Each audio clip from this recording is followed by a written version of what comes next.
नमस्कार दोस्तों, मैं विजय सिंह पटेल विल पावर इस इंस्टीट्यूट पर आपका हार्दिक स्वागत एवं अभिनंदन करता हूं।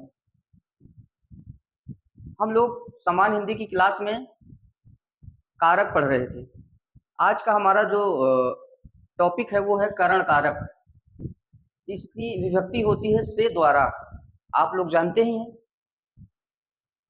जैसे मैंने आपको कर्ता कर्म बताया है, उसी सरल तरीके से बहुत वीआईपी ढंग से एक बार में आपको करण कारक समझाऊंगा और आप लोग बहुत अच्छे से देखिएगा।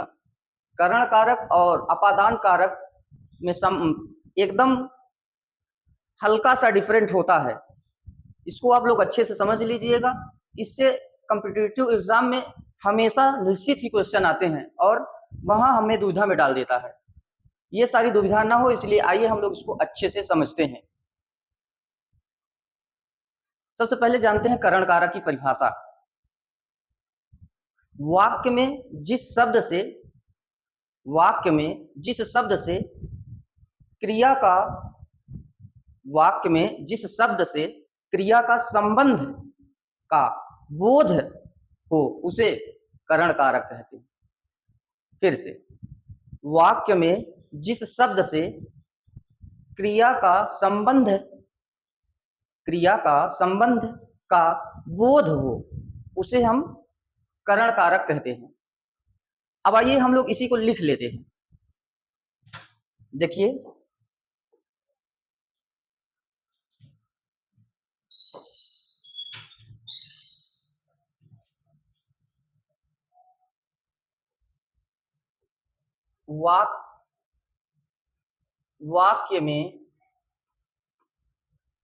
वाक्य में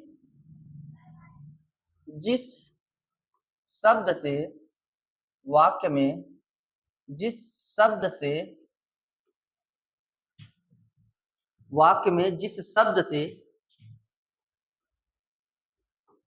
क्रिया का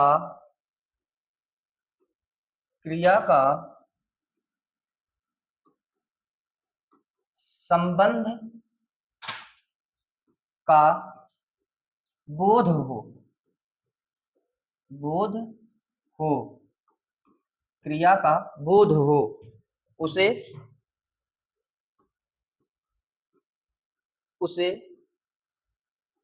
करण कारक कहते हैं। उसे करण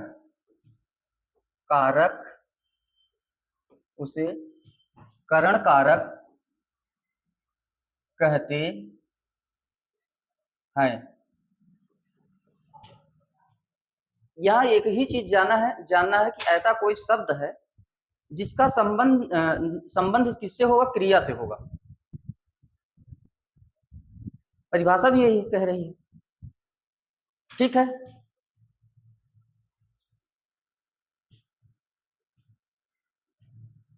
अब एक चीज थोड़ा से और जान लीजिए। अगर करण कारक होगा तो ये नोट कर लीजिए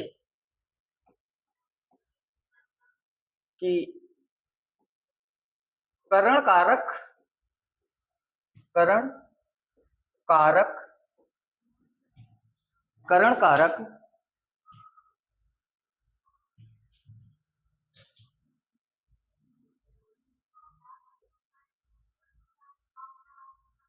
करण कारक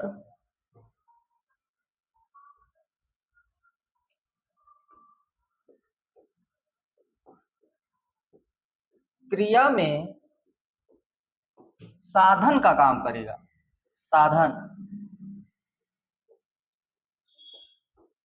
करण कारक क्रिया में साधन का काम करता है।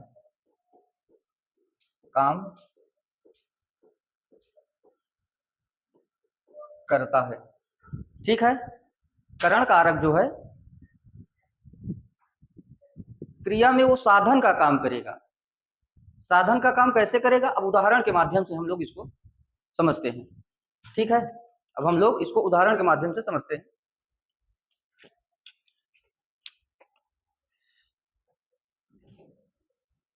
देखिए, जैसे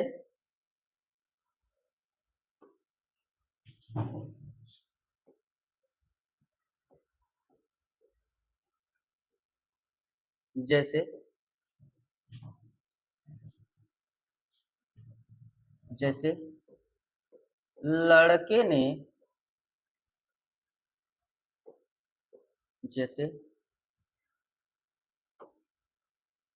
लड़के ने हाथ से हाथ से लड़के ने हाथ से। अब यहाँ देखिए, यहाँ साधन की बात की जा रही है, ठीक है। लड़के ने हाथ से फल तोड़ा, ठीक है। अब देखिए यहाँ हाथ जो है ये साधन का काम कर रहा है। अगर यहाँ हाथ ना होता तो इस लड़के को आम तोड़ने कैसे आम तोड़ पाता। तो यहाँ ये हाथ जो है वो साधन का काम कर रहा है। वही हमने यहाँ बताया है कि यहाँ जो क्रिया होगी वो साधन का काम करेगी, ठीक है। आइए और देखते हैं।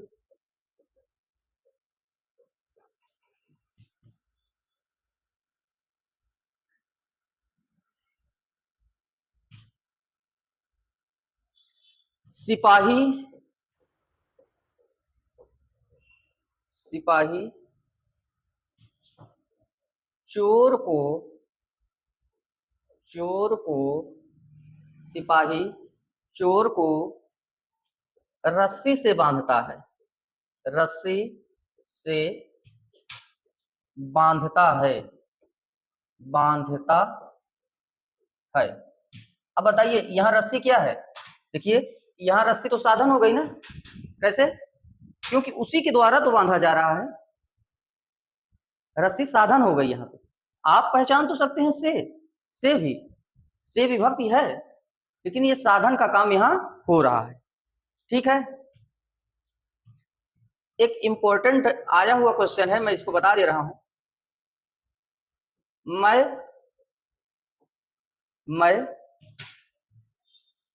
मैं तुमसे टेलीफोन पर बात करूंगा। मैं तुमसे मैं तुमसे टेलीफोन पे मैं तुमसे टेलीफोन पर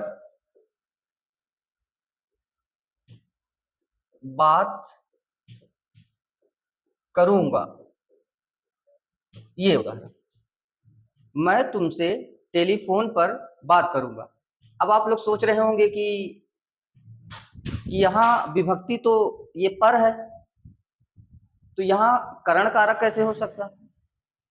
तो ये खंड में तो आ गया है, लेकिन बताइए, अच्छा आप ही सोचिए, जैसे इसमें कहा जा रहा है कि मैं, अच्छा आप लोग पहले कमेंट बॉक्स में बताइए कि ये सही है कि गलत है, फिर मैं इसको बताता हूं। बताइए, ठीक है। आइए अब सुनिए, मैं तुमसे टेलीफोन पर बात करूंगा। अच्छा ये बताइए, टेलीफोन पर बात होती है कि टेलीफोन से बात होती है। टेलीफोन से बात होती है, तो इसका मतलब ये यहाँ टेलीफोन जो है वो साधन है, साधन है, ठीक है।